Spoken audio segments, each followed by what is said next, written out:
Hello friends, welcome back to my channel. Today we are going to study further in our third lecture of NPO. यहाँ पे मैंने जो कल छोड़ा था, जहाँ तक मैंने बोला था आपको कि यहाँ से मैं कंप्लीट करूँगा कंटिन्यू। लास्ट हम लोग ने इनकम एक्सपेंडिचर अकाउंट के बारे में देखा था। आज हम लोग इसका जो दूसरा पार्ट है बैलेंस शीट वो देखेंगे और उसके बाद कुछ एडजस्टमेंट्स जो हमारे फाइनल अकाउंट्स में थे सेम NPO में भी आते हैं, तो उसके बारे में हम लोग स्टडी करेंगे। सबसे पहले बैलेंस शीट। तो आप सभी को पता है कि बैलेंस शीट एक स्टेटमेंट होता है assets and liability of an organisation on a particular date. Balance sheet of NPO not trading organisation is similar to the balance of trading organisation, यानी ट्रेडिंग ऑर्गेनाइजेशन के जैसा ही रहता है, इसमें कुछ ज़्यादा डिफरेंस नहीं रहता है। A balance sheet only shows capital receipt and capital expenditure.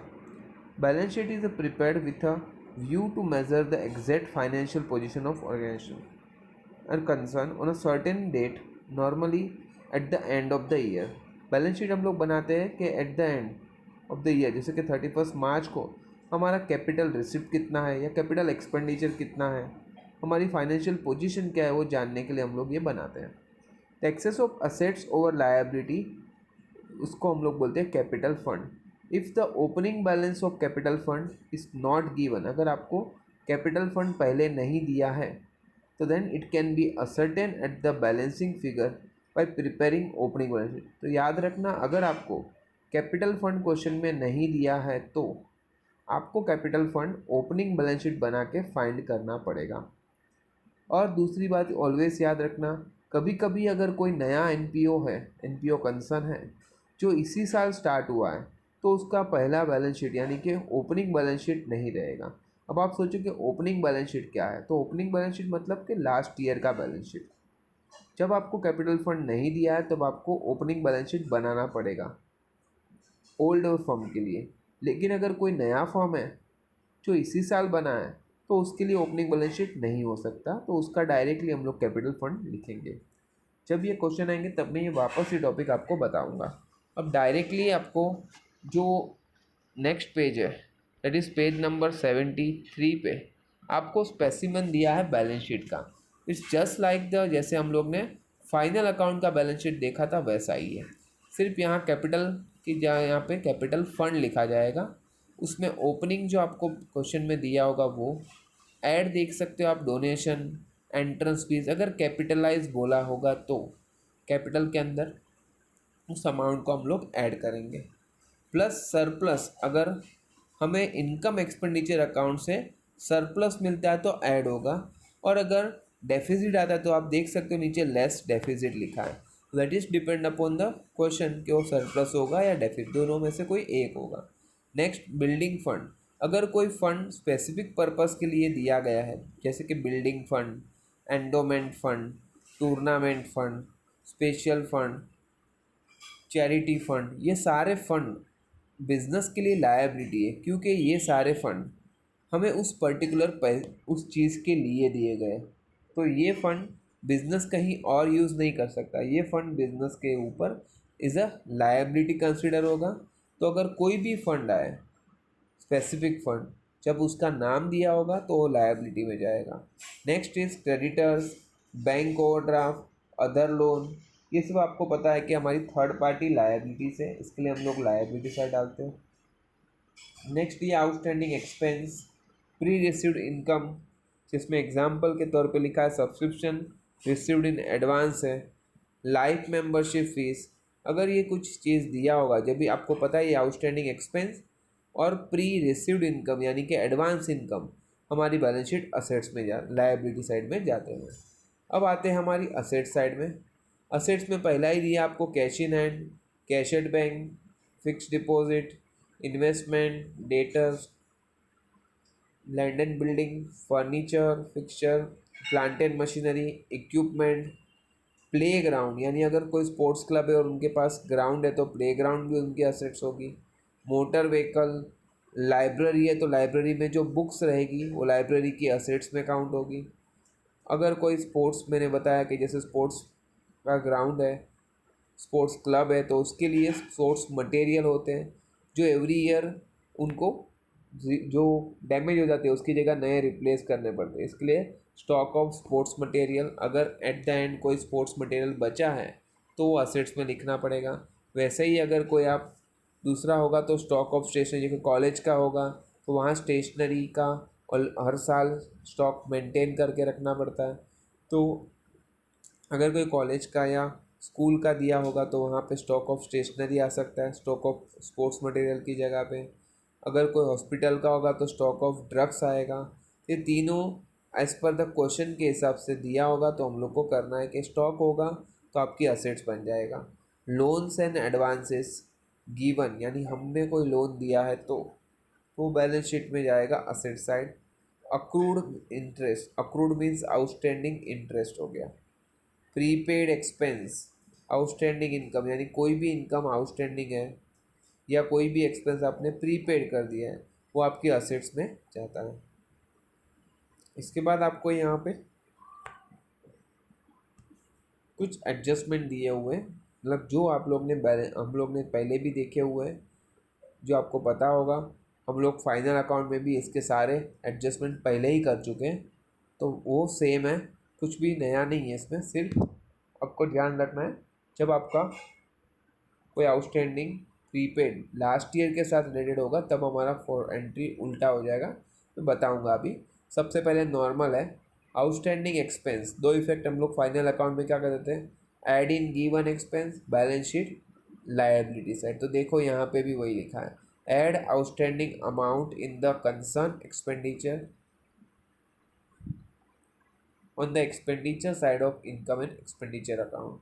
और दूसरा इफेक्ट वहाँ लिखा है shows outstanding expense on a liability side. तो वही आपको करना है जो मैंने बोला था कि आपके प्रॉफिट एंड लॉस की जगह पे यहाँ इनकम एक्सपेंडिचर अकाउंट होगा और जहाँ पे भी ये आइटम्स होगी, जैसे कि वहाँ पे दिया आउटस्टैंडिंग सैलरी, तो सैलरी के अंदर आप ऐड कर दो और बैलेंस शीट में लायबिलिटी साइड आपको लिख देना पड़ेगा। दूसरा आपको सेम है प्रीपेड एक्सपेंस, यानी कोई एक्सपेंस आपने एडवांस में पे कर दी, पहले ही पे कर दी। तो प्रीपेड एक्सपेंस का दो इफेक्ट हम लोग ने फाइनल अकाउंट में देखे थे, outstanding add, prepaid advance less. तो यहाँ पे ये लेस होगा, less from given expense balance sheet asset side, less from given expense balance sheet asset side. वैसे ही तीसरा आपका है अक्रूड इनकम और आउटस्टैंडिंग इनकम, मतलब आपकी इनकम है जो आउटस्टैंडिंग है, अभी तक रिसीव नहीं हुई है। तो इसका फाइनल अकाउंट में था आउटस्टैंडिंग होगा तो add in given income balance sheet में हो जाएगा आपकी असेट साइड। तो देखो outstanding income is added in the concern income on the income expenditure side and दूसरा लिखा है outstanding income is shown on the asset side of the balance sheet. Next है income received in advance, that is pre-received income. Sometime income received in during the year which is actually related to the next year, मतलब इस साल जो income आई है वो इस साल की नहीं है, नेक्स्ट ईयर की इनकम अभी आ चुकी है। तो हम लोग ने ये देखा हुआ है फाइनल अकाउंट में भी। एडवांस इनकम अगर कोई आती है एडवांस, तो हम लोग क्या करते थे, आउटस्टैंडिंग ऐड प्रीपेड एडवांस होगा तो लेस, तो हम लोग करते थे लेस फ्रॉम गिवन इनकम और दूसरा होगा बैलेंस शीट लायबिलिटी साइड। तो देखो सेम यहाँ पे amount of income received in advances deducted less करना है from the concern income and दूसरा लिखा है liability side of the balance sheet. अब यहाँ पे जो मैंने चार आपको टॉपिक बताए, इसका मैं आपको कल जब मैं एक दूसरा वीडियो बनाऊंगा इसके इसी टॉपिक के ऊपर, तब आपको इसका एक सिंपल फॉर्मूला टेबल फॉर्म में बना के बता दूंगा, तो जिससे आपको ये काफ़ी इजी रहेगा। क्योंकि ये जो मैंने आपको बताया चारों effect, outstanding expense, outstanding income, prepaid expense, advance income, ये चारों का टॉपिक हम लोग ने जो देखा वो करंट ईयर का था। लेकिन अगर लास्ट ईयर का होगा तो क्या करेंगे, तो लास्ट ईयर का जब होगा तब आपको ध्यान रखो जहाँ आउट ऐड होगा वहाँ लेस कर देना है और जहाँ लेस होगा वहाँ ऐड कर देना है। यानी आउटस्टैंडिंग जो होगा वो माइनस होगा अगर लास्ट ईयर का होगा तो, और प्रीपेड एडवांस जो होगा वो लेस होता था करंट ईयर में, वो लास्ट ईयर का होगा तो लेस की जगह हो जाएगा ऐड। और दूसरा इफेक्ट जो हम लोग बोलते थे बैलेंस शीट असेट साइड या बैलेंस शीट लायबिलिटी साइड, वो आपको जब प्रीवियस ईयर का होगा तब आपको लायबिलिटी या असेट साइड डालना है, बट नॉट करंट ईयर्स की बैलेंस शीट, वो आपको लास्ट ईयर की बैलेंस शीट के उस साइड पे डालना होगा। कभी भी अगर लास्ट ईयर का कुछ है एडजस्टमेंट होगा तो उसके दोनों इफेक्ट अगर मैं बात करूँ, एक लास्ट ईयर की बैलेंस शीट में रहेगा यानी कि ओपनिंग बैलेंस शीट में रहेगा, और दूसरा आपको कंसर्न इफेक्ट आपको एक्सपेंस या इनकम में करना पड़ेगा। नेक्स्ट हमारे पास है फिर subscription received in advance. Subscription is a revenue income of not for profit concern, यानी एनपीओ जो बिजनेस की हम लोग बात करते हैं तो उनको सब्सक्रिप्शन जो लोग सब्सक्राइब करते हैं उनका सब्सक्रिप्शन मिलता है नॉट फॉर प्रॉफिट कंसर्न के हिसाब से। सब्सक्रिप्शन में बी गिवन पीरियडिकल, सब्सक्रिप्शन कुछ लोग पीरियडिकल टाइम पे लेते हैं, कुछ 7 दिन, कुछ 1 ईयर, ऐसे भी सब्सक्रिप्शन लिया जाता है। All members have to be pay subscription regularly, और जो भी मेंबर कंपनी के बने हुए एनपीओ के उन सभी को अपनी मेंबरशिप कंटिन्यू रखने के लिए सब्सक्रिप्शन टाइम पे करना पड़ता है। जैसे आपने सुना होगा कि कुछ लाइब्रेरीज होती है, तो उस लाइब्रेरी में आप जो बच्चे या जो फ्रेंड्स, आप लोग की ही बात करूँ, कुछ फ्रेंड आप लोग में से स्कूल कॉलेजेस नहीं जाते हैं, जैसे आपके पेरेंट्स हो गए, आपके कोई ब्रदर सिस्टर है जो कोई दूसरी एग्ज़ाम की तैयारी कर रहे हैं, but they are not going to school और कॉलेजेस, घर से कर रहे हैं, तो ऐसे लोग कभी कभी लाइब्रेरीज में ज्वाइन होते हैं। तो हम लोग जो लाइब्रेरी में ज्वाइन होते हैं तो वहाँ पे लाइब्रेरी का मेंबरशिप लेना है तो वहाँ पे आपको सब्सक्रिप्शन लेना पड़ेगा, 2 महीने का, 3 महीने का, जितने महीने तक आप उसके मेंबर बना जाते हो उतने महीने का आपको लाइब्रेरी का फीस पे करना पड़ेगा। इट इज़ क्रेडिटेड टू, तो लाइब्रेरी के लिए क्या हो जाएगा, इनकम अकाउंट हो जाएगा, इनकम एक्सपेंडिचर अकाउंट में क्रेडिट हो जाएगा, यानी कि इनकम हो जाएगा। तो यहाँ पे भी देखो 4 टाइप के फॉर्मेट बना के दिए, 4 आपको हो सकते हैं। सबसे पहले जो आपको रिसिप्ट एंड पेमेंट अकाउंट में क्वेश्चन में दिया होगा वो सबसे पहला आएगा subscription of current year received, उसके नीचे होगा सब्सक्रिप्शन ऑफ प्रीवियस ईयर मतलब कि लास्ट ईयर का, और उसके नीचे होगा नेक्स्ट ईयर का मतलब फ्यूचर का, और subscription of current year is outstanding last में। यानी ये सब चीज़ों का आपको फॉर्मेट के हिसाब से जाना पड़ेगा। पहले सब्सक्रिप्शन आप इनकम साइड लिखोगे, उसके अंदर करंट ईयर का होगा या प्रीवियस ईयर का होगा या नेक्स्ट ईयर का होगा, उसके अकॉर्डिंगली हम लोग को एंट्री ध्यान रखना है। नेक्स्ट आपको जो बोला है डेप्रीशिएशन, इट इज़ द, आपको पता ही है कि depreciation is a nominal account, जो आपको वहाँ पता चल जाएगा कि जब भी हम लोग डेप्रीशिएशन हम लोग ने फाइनल अकाउंट में भी किया हुआ है और आपने 11th में पूरा डेप्रीशिएशन के ऊपर एक चैप्टर सीखा हुआ है। तो डेप्रीशिएशन जो भी अमाउंट आएगा उसका इफेक्ट कैसे होगा, तो जैसे हम लोग फाइनल अकाउंट पे करते थे profit and loss account debit side, trading के credit side, profit and loss account debit side और less from given assets.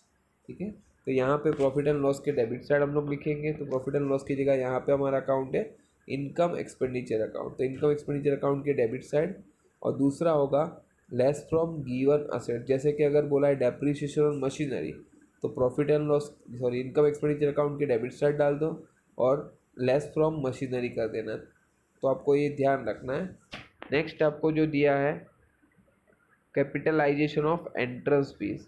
Entrance fees are fees paid by the person who intend to become a member of a organ, institutions, organization और concerns। ये जो membership fees होता है, अगर किसी person को as a member आपके ऑर्गेनाइजेशन से जुड़ना है कुछ टाइम बीइंग के लिए, तो उनको मेंबरशिप फीस पे करना पड़ता है, जिसको हम लोग बोलते हैं entrance fees. Generally entrance fees are capitalise as a capital. General जो अगर कुछ होगा तो उसको हम लोग क्या करते हैं, कैपिटल रिसिप्ट में काउंट करते हैं। ये जो, क्योंकि ये रिसिव हर दिन नहीं होता है तो ये कैप कभी कभी होगा, इसके लिए हम लोग बोलते हैं capital receipt. But some time part and it can be treated as a revenue receipt, लेकिन कभी कभी ये रेवेन्यू रिसिप्ट के जो भी पार्ट्स होते हैं तो हम लोग को सेपरेट उसका बनाना पड़ता है। एग्जाम्पल तरीके वहाँ पे लिखा है एंट्रेंस फी रिसिव्ड 20,000। दूसरा क्या बोला है, दूसरा दिया आपको एडिशनल इन्फॉर्मेशन में नेक्स्ट पेज पे है 50% of entrance fees to be capital. कभी कभी एंट्रेंस फीस आपको बोला है कि उसमें पूरा आपको कैपिटलाइज नहीं करना है, 50% यानी आधा आप अपने वहाँ पे ही रखोगे और आधा आप लोग कैपिटल फंड के अंदर ऐड कर दो। देखो 50% ऑफ 50,000 होगा 25, और 25,000 will be added to capital fund क्योंकि ये कैपिटल के तौर पे यूज़ करना है, and 25,000 treated as a revenue income of the firm which is credited to income expenditure account deduct from the entrance fees itself. Next आपको बताता हूँ क्रिएशन ऑफ स्पेशल फंड और out of donation. Donation means gift given by the either member और any outsider of organisation. मतलब यहाँ पे कोई भी मेंबर जो सोसाइटी का मेंबर है एनपीओ का, वो या कोई भी आउटसाइडर पर्सन्स कंपनी को डोनेशन दे के स्पेशल टाइप ऑफ गिफ्ट दे के उनको मोटिवेट करते हैं। सो उस टाइम पे वो डोनेशन दो टाइप के होते हैं, जनरल डोनेशन होता है और specific donation. Treat general donation की बात करो treated as the revenue income and will be shown on the income sides of the income expenditure. मतलब ये रेवेन्यू नेचर की, मतलब हर साल हमारे पास ये इनकम जनरेट होती है। तो this donation are not given without any condition. तब वो लोग क्लियर लिखते कि ये डोनेशन कोई भी कंडीशन के तौर पे दिया जाता नहीं है। जबकि स्पेसिफिक डोनेशन की बात करूँ तो जैसे अभी हम लोग ने देखा था डोनेशन फॉर बिल्डिंग, वैसे ही जब भी डोनेशन आर समटाइम्स डोनेशन जब आपको दिया जाता है are given for a specific period, donor specify the purpose of utilising the amount donated by him. कभी कभी ये डोनेशन देने के टाइम जो डोनेशन देने वाला डोनर है वो डोनेशन के टाइम बोल देता है कि ये पैसा आपको हम इस पर्पस के लिए दे रहे हैं। तो जब कोई पर्पस डेफिनेट होगा तब उसको हम लोग बोलेंगे specific donation. For example donation for building fund, donation for prize fund, donation for sports tournament, ऐसे। ठीक है, मैं आपको आज 10th पॉइंट तक करवा रहा हूँ, 11th पॉइंट से मैं आपको बाकी रखूँगा जो मैं कल करवाऊँगा नए वीडियो में।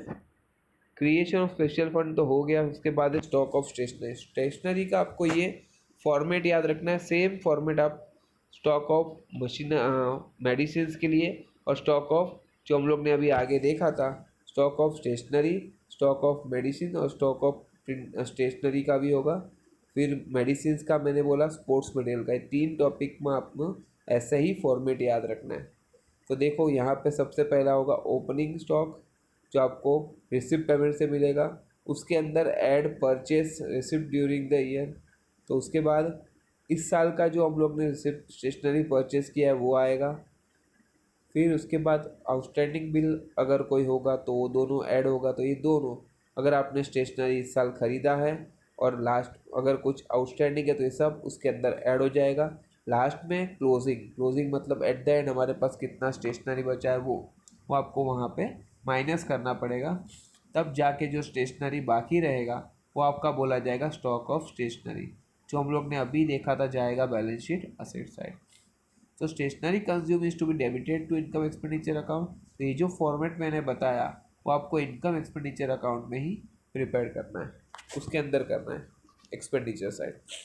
नेक्स्ट है opening balance of assets and liability, opening balance sheet. तो at the beginning of the accounting year the account of assets and liability shown balance with the this opening balance sheet is prepared।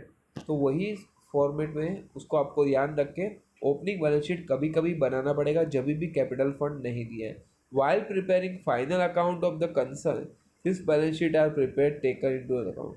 तो इसी के लिए ये balance sheet को prepare किया जाता है। कैपिटल फंड शोन बी ही represent on liability side of the balance sheet.